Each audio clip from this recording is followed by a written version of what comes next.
ओम शांति। क्या श्री कृष्ण भगवान थे? इसका हम आज 7वां विषय करेंगे। एक ही आत्मा और जन्म कितनी बार लेती है एक ही आत्मा? 84 बार।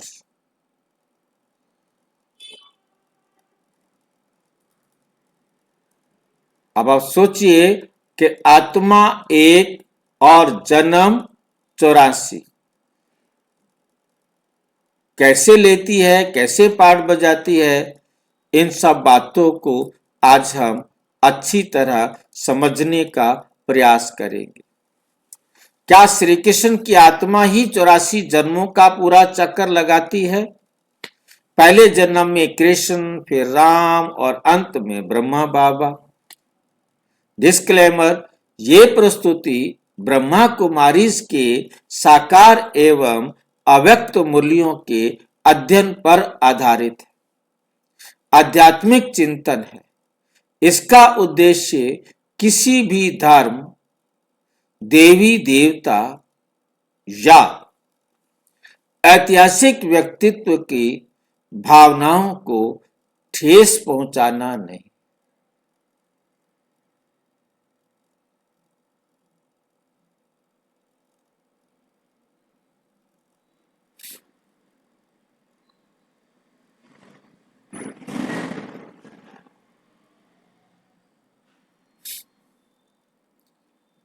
ऐतिहासिक व्यक्तित्व की भावनाओं को ठेस पहुंचाना नहीं है।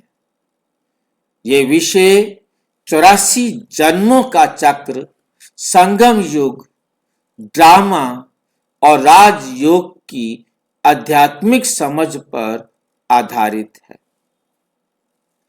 दर्शक इसे खुले मन और मनन की भावना से सुने।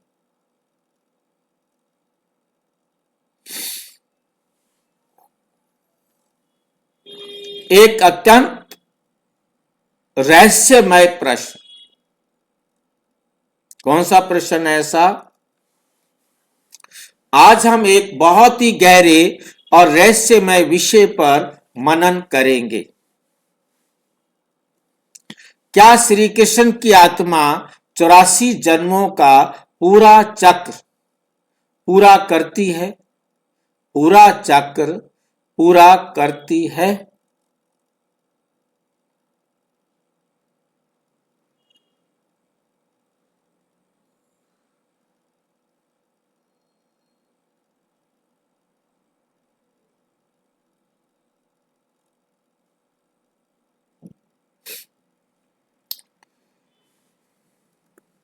क्या वे आत्मा पहले जन्म में ही कृष्ण बनती है?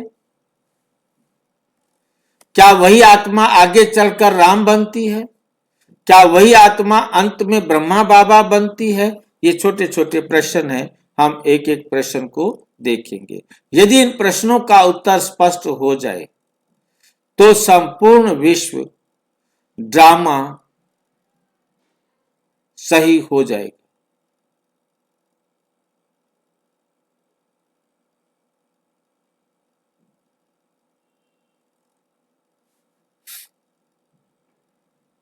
तो संपूर्ण विश्व ड्रामा स्पष्ट हो जाता है।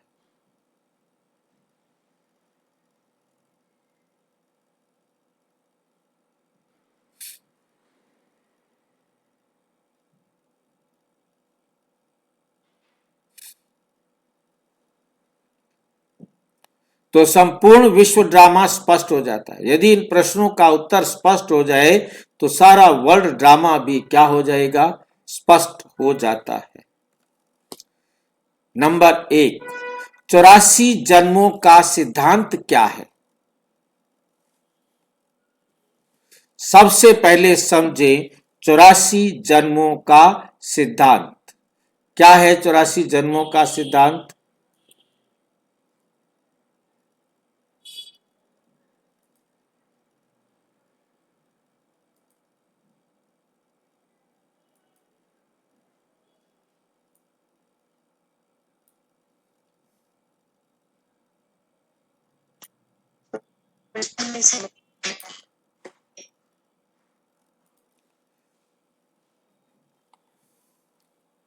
भारत के उत्थान और पतन के 84 जन्मों की अद्भुत कहानी।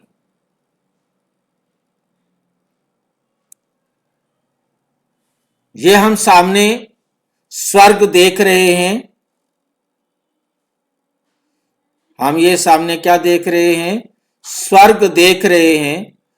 इसको वैकुंठ कहा जाता है जब ये संगम पर होता है राधा कृष्ण। इसलिए राधा कृष्ण वैकुंठ के स्वामालिक हैं। और जब राधा कृष्ण बड़े हुए, पहला दिन सतयुग का आया, तो राधा कृष्ण क्या बनते हैं? लक्ष्मी नारायण। राधा लक्ष्मी बनती है और कृष्ण नारायण बनता है। ये राजकुमार थे, यह राजा बने। जब ये राजा बने, इनका स्वयंवर हुआ और वन वन वन शुरू हुआ।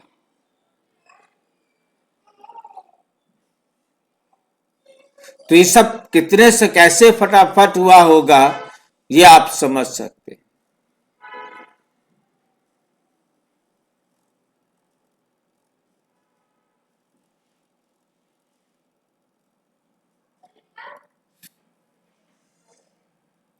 समझ में आ रहा होगा। तो सतयुग का जब आरंभ होता है, तो वहां हमारे इनके कृष्ण के 8 जन्म होते हैं। ये सतयुग में 8 जन्म बताने के लिए 8 सीढ़ियां दिखाई है। तो यहां लिखा है सूर्यवंशी देवी देवता घराना और 16 कला संपूर्ण कृष्ण को ही कहा जाता है और किसी देवी देवता को नहीं कहा जाता। तो जनसंख्या 9 लाख होती है सतयुग के आदि में। और यहां आने वाली पहली आत्मा को 8 जन्म मिलते हैं। जो प्रथम 150 साल में आ जाती है, उसके 8 जन्म होते हैं। क्योंकि 1200 साल के अंदर 8 जन्म लेना माना 1200 को 8 से भाग दे दें तो एवरेज एज आ जाती है।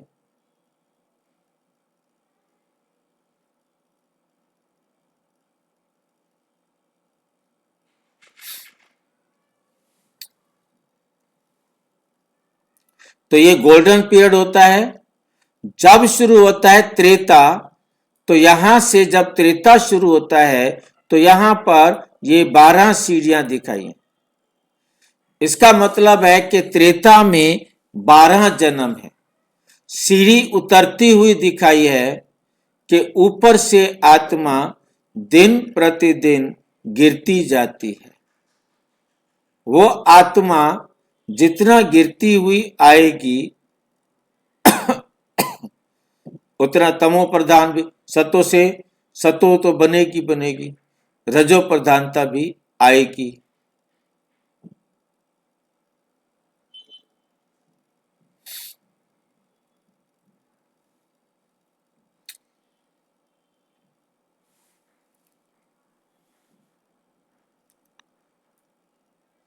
तो जब शुरू होता है द्वापर युग, यहां से कॉपर कलर देख रहे हैं, तो द्वापर युग जब शुरू होता है, तो कृष्ण की भक्ति, सॉरी, शिवलिंग की भक्ति शुरू होती है। ज्योति स्वरूप परमात्मा को ज्योतिर्लिंग कहा जाता है, परंतु रखा शिवलिंग जाता है शंकर के लिए। शंकर को वो शिव समझ लेते हैं। यदि हम ध्यान से देखें तो शंकर भी बैठकर शिवलिंग की पूजा कर रहा है।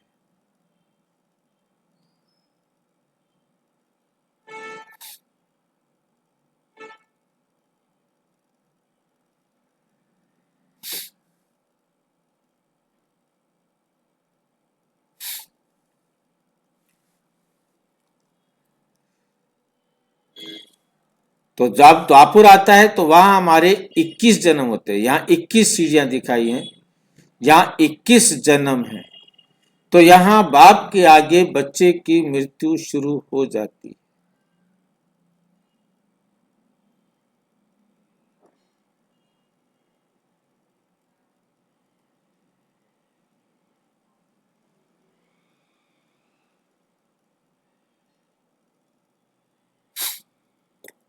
फिर शुरू हो जाता है कलयुग। और जब कलयुग शुरू होता है तो यहां पर देख रहे बहुत छोटी छोटी सीढ़ियां दिखाई है, 42 सीढ़ियां होती है। तो 42 सीढ़ियां यहां, ये एक जन्म एवरेज एज 30 साल आती, द्वापुर में 60 साल। तो इस प्रकार जो हर मतलब ये कृष्ण की आत्मा के हमने देखे 8, 12, 20 और 21, 41 और 42, 83 जन्म हो गए। एक जन्म डायमंड जन्म होता है जब परमपिता परमात्मा से डायरेक्ट वो आत्मा पढ़ती है। जो आत्मा डायरेक्ट पढ़ेगी वो नेचुरल है कि वो श्रेष्ठ बनेगी बनेगी। तो ये वो समय है, ये कृष्ण का डायमंड जन्म है जब वो यहाँ पर अपनी संपूर्णता को प्राप्त नहीं करता। शोकेस में जाने का जा सकते हैं ना, तो सतयुग के अंदर जाना है, स्वर्ग का मालिक बनना है, उसके लिए आत्मा को चुनना कि कैसे हमने क्या बनना है, कितना पुरुषार्थ और करना है, कैसे किया जाए। ये सारी बातें बाबा बतलाते हैं।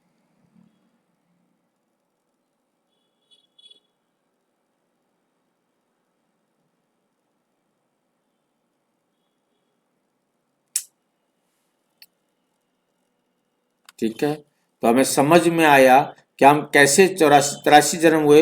ये 84वां जन्म है जब ब्रह्मा बाबा संपूर्णता को प्राप्त करता है, तो ये 84 जन्म पूरे होते हैं और ये कृष्ण के रूप में जन्म ले लेता है। ठीक है,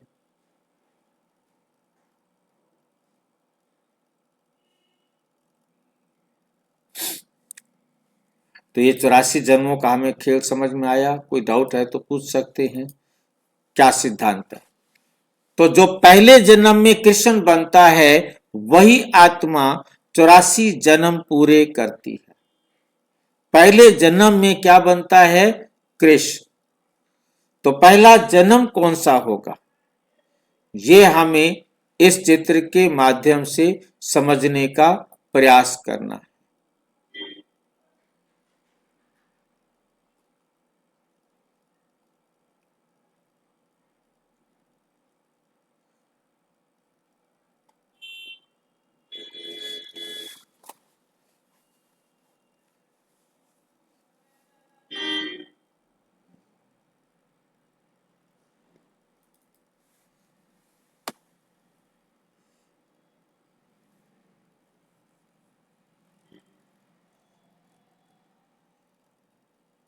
यहां पर इस चित्र के अंदर हम देख रहे हैं संगम युग पर हर आत्मा डायमंड बनती है। जीते जी मरने वाला मर जीवा जन्म प्राप्त करती है। परमात्म डायरेक्शन पर चलकर अपने आप को टॉप श्रेष्ठ आत्मा बनाती है। जब ब्रह्मा बाबा संपूर्णता को प्राप्त हुए तो उन्होंने संगम युग पर ही संपूर्णता प्राप्त करते ही कृष्ण के रूप में जन्म लिया। कृष्ण के रूप में जन्म लिया। अब सतयुग में आकर जन्म ले तो उससे पहले उसके माता पिता वहां होंगे, वो नंबर 1 तो नहीं हो सकेगा ना। शिव बाबा से भी नंबर 1 परे रखा।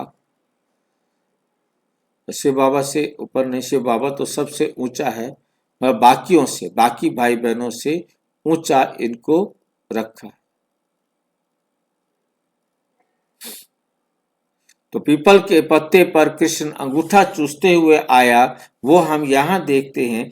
पानी में या पानी के सागर में अंगूठा चूसते हुए परमात्मा कृष्ण नहीं आता, बल्कि वे तो यहीं जन्म लेते और यहीं उनकी पालना होती है।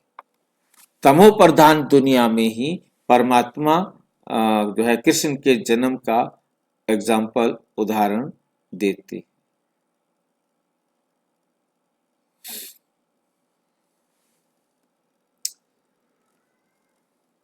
तो ये डायमंड जन्म सतयुग का होता है, गोल्डन जन्म, और त्रेता का होता है सिल्वर जन्म, द्वापुर का होता है कॉपर जन्म, और कलयुग का होता है आयरन जन्म।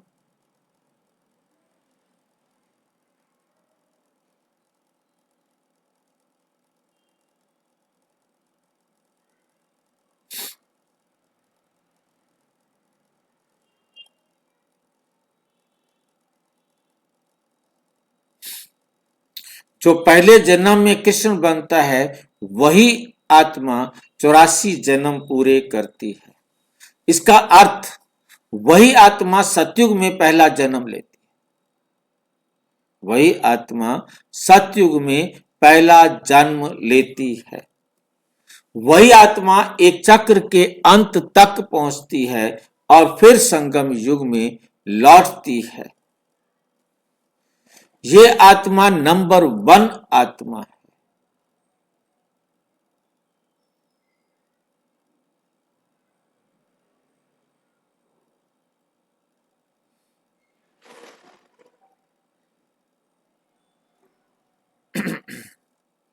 ये आत्मा नंबर 1 आत्मा है। क्या पहले जन्म में वही आत्मा कृष्ण बनती है? हाँ जी।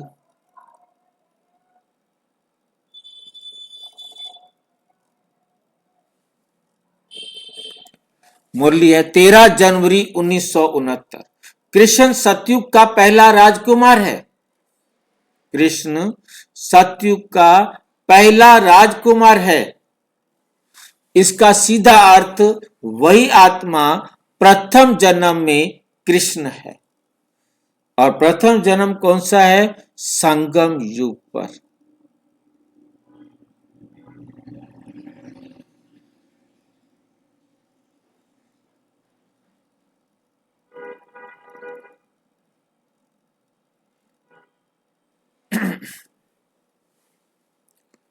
वही स्वर्ण युग का आरंभ करती है, डायमंड में जन्म लेती है, फिर स्वर्णिम युग का आरंभ करती है। ये कोई वरदान नहीं कि किसी ने वरदान दे दिया हो, ये संगम युग की पढ़ाई का परिणाम है।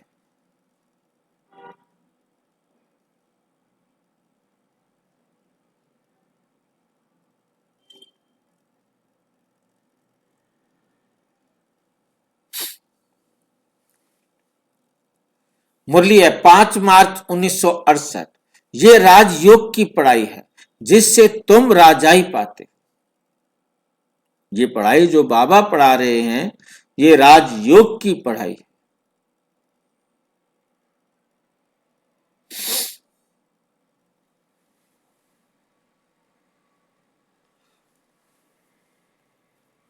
तुम ये राजयोग की पढ़ाई है जिससे तुम राजाई पाते हो।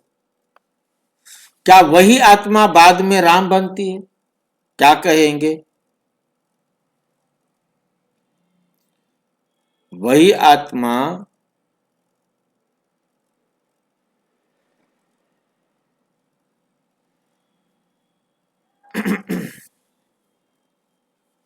ये प्रश्न बहुत रोचक है। आध्यात्मिक ज्ञान क्या कहता है? सतयुग के बाद त्रेता, स्वर्ग से रजत में आ जाते हैं, सोने से चांदी के वर्क में आ जाते हैं।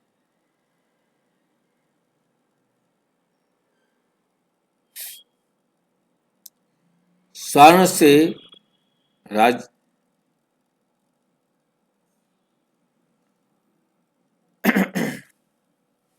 स्वर्ण से रजत में परिवर्तन हो जाती है। पहले कृष्ण फिर वही आत्मा त्रेता में राम बनती है। 1969 6 अक्टूबर 1969 कहा। अब ये बात कौन स्पष्ट करेगा कि कृष्ण वाली आत्मा राम बनती है? क्या कहना चाहते हैं बाबा?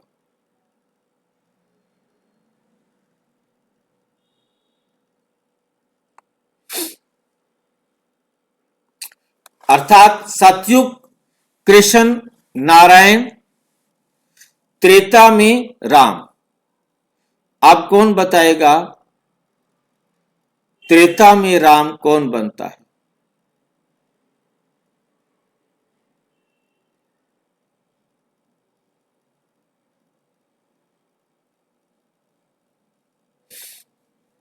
तो त्रेता में राम किसको समझ में आ रहा है कि कृष्ण राम बनता है क्या?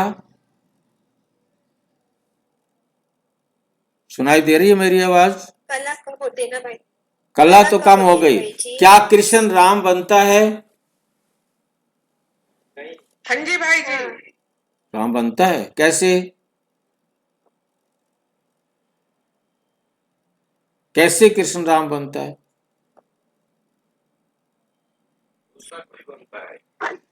हाँ जी, जन्म लेते लेते कलाई कम हो जाती। कलाएं तो कम हो गई, परंतु राम बनेगा क्या?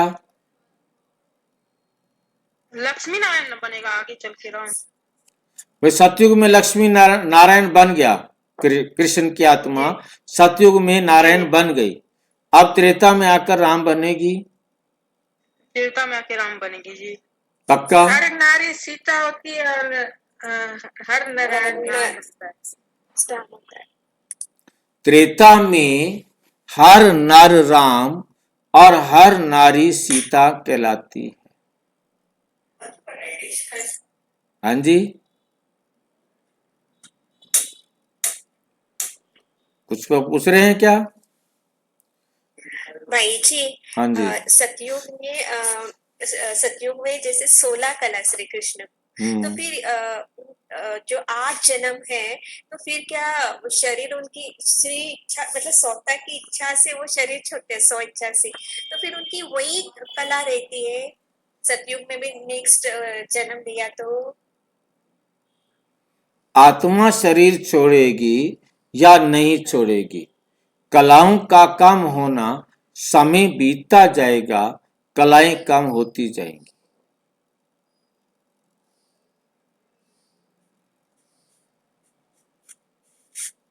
ठीक है, परंतु वो राम दशरथ का बेटा राम नहीं बनेगी। ये लाइन बहुत अच्छी तरह से नोट करनी है। वो राम बनेगा परंतु दशरथ का बेटा राम नहीं। हाँ जी, भक्ति में कहते हैं कि वो जो राम वही कृष्ण। परंतु राम को और कृष्ण को मानने वाले एक दूसरे को उतना प्यार नहीं करते।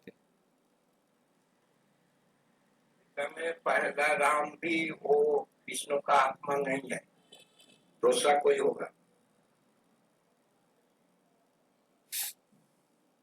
तो मतलब हमें जो मोटी बात समझनी है, राम बनेगा कृष्ण, मनुष्य के रूप में, पुरुष रूप में राम कहलाएगा, और सीता रूप में, मतलब जो है ना, राधा जो है वो सीता रूप में दिखाएगी।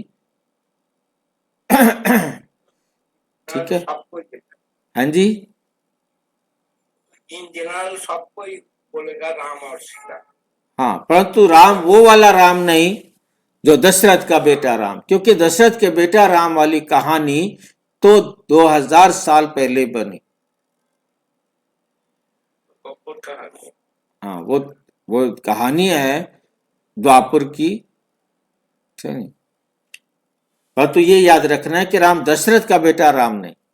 ये दो कला अलग अलाय आत्माएं नहीं, ये एक ही आत्मा की यात्रा है। क्या वही आत्मा कलयुग में चार पकोड़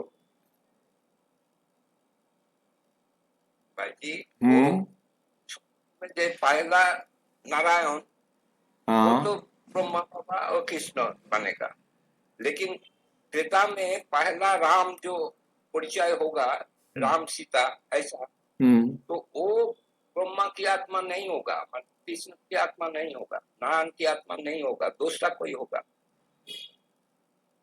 पहला राम, पहला राम, हाँ, पहला राम, दूसरा कोई होगा, दूसरा कोई होगा, वो आत्मा नहीं होगा। हाँ पहला राम, ये आत्मा कृष्ण वाली आत्मा पहला राम मीन्स पहला राजा राम नहीं बनेगी, राम बनेगी नहीं, परंतु राजा राम नहीं बनेगी। हाँ, राजा राम नहीं बने। ये राजा की जो कुर्सी है वे तो चलेगी तब जब हम पूर्ण वैराग्य अपने में लाएंगे।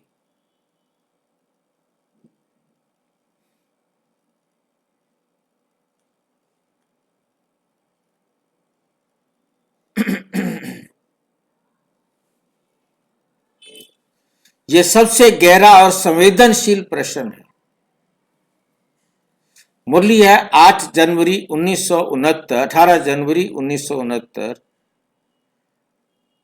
यह वही आत्मा है जो 84 जन्मों का पाठ बजाकर अंत में बाप का रथ बनती है। पहले इस रथ का बनाती है, तो बहुत अच्छा।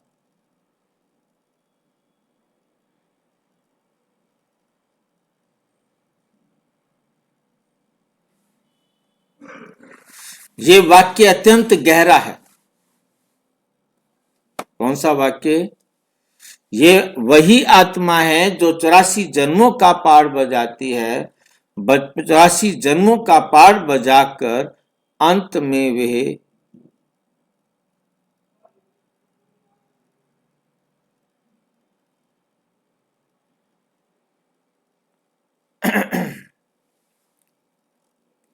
अंत में बाप का रथ बनती है कलयुग में आकर। यह वाक्य अत्यंत गहरा है, अर्थात वही आत्मा चक्र की शुरुआत करती है, वही चक्र को पूरा धरती है।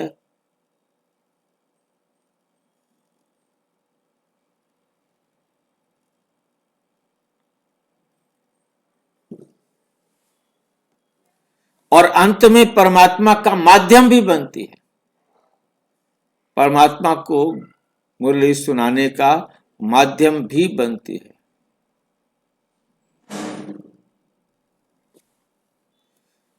इसलिए कहा जाता है पहले कृष्ण, फिर राम, फिर पुजारी और अंत में ब्रह्मा। अंत में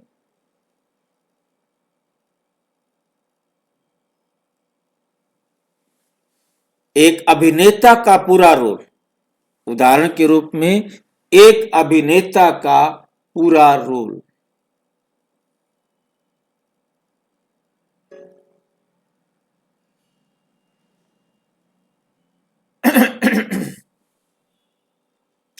एक अभिनेता का पूरा रोल। मान लीजिए एक नाटक है, एक ही अभिनेता है, कम भूमिकाएं हैं। बात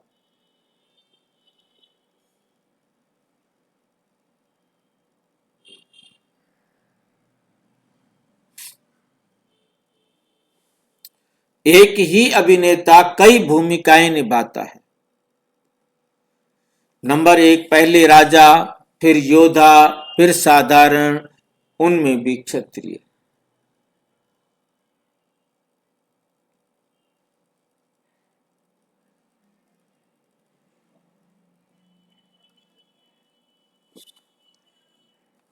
और अंत में गुरु, लेकिन आत्मा वही।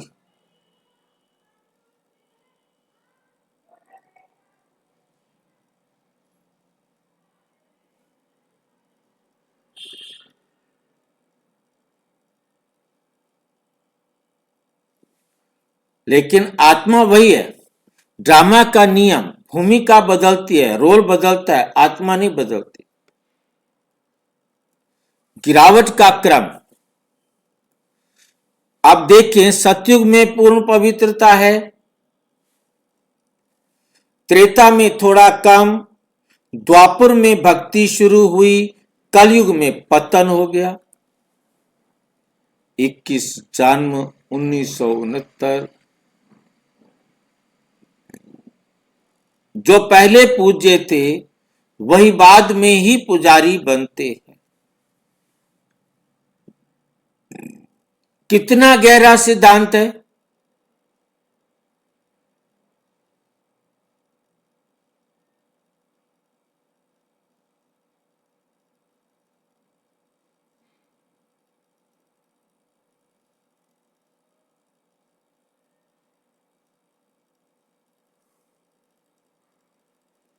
कितना गहरा सिद्धांत है।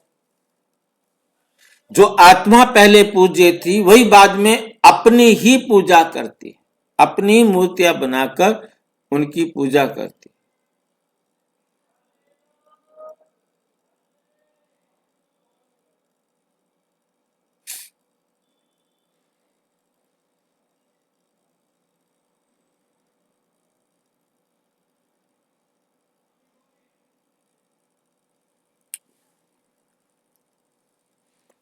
संगम युग में वापसी। जब चक्र पूरा होता है, आत्मा कलयुग के अंत में पहुंचती है, विकार सबकी चरम सीमा पर ते हैं, स्मृति खो चुकी। क्या श्री कृष्ण भगवान थे? तब परमात्मा आते हैं, बाप आते हैं पतितों को पावन बनाने, को पावन बनाने।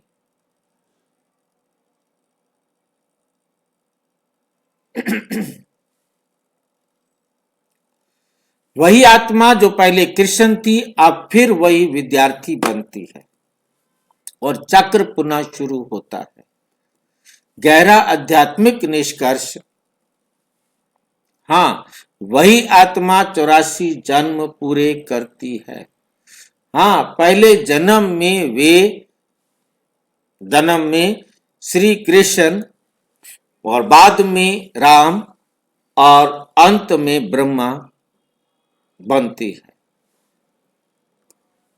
लेकिन ये कोई चमत्कार नहीं, ये ड्रामा का सटीक नियम है।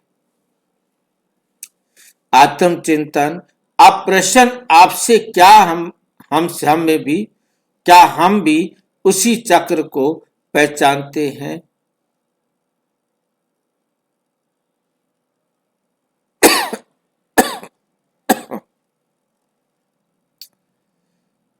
क्या हम भी उस चक्र को पहचानते हैं? क्या हम अपनी भूमिका समझते हैं? क्या हम संगम युग का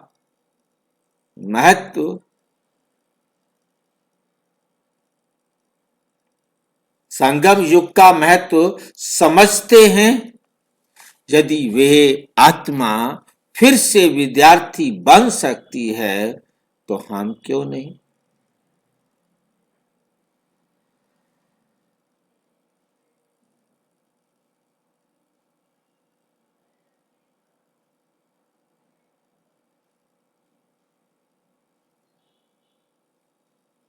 विद्यार्थी बन सकती है तो हम क्यों नहीं बन सकते? अंतिम संदेश। 84 जन्मों का ये चक्र केवल कहानी नहीं, ये आत्मा की यात्रा है। कृष्ण से राम, राम से पुजारी और पुजारी से ब्रह्मा, ये है ड्रामा का अद्भुत रहस्य।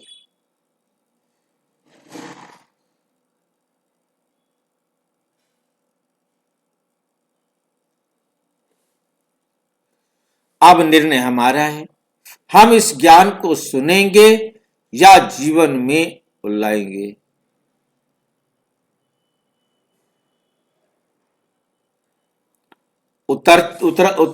उतारेंगे इस ज्ञान को सुनेंगे और जीवन में उन अच्छे अच्छे संस्कारों को उतारेंगे।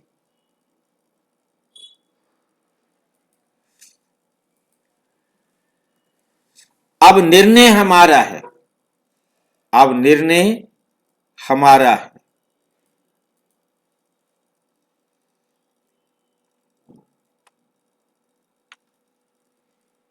अच्छा, ओम शांति। और विस्तार से जानने के लिए प्रजापिता ब्रह्मा कुमारी ईश्वरीय विश्वविद्यालय के किसी भी सेवा केंद्र पर संपर्क करें और यदि कोई प्रश्न है तो 9213106986 पर आरटीआई या टेलीग्राम करें। 9650692270 पर केवल व्हाट्सएप करें, फोन नहीं। ओम शांति।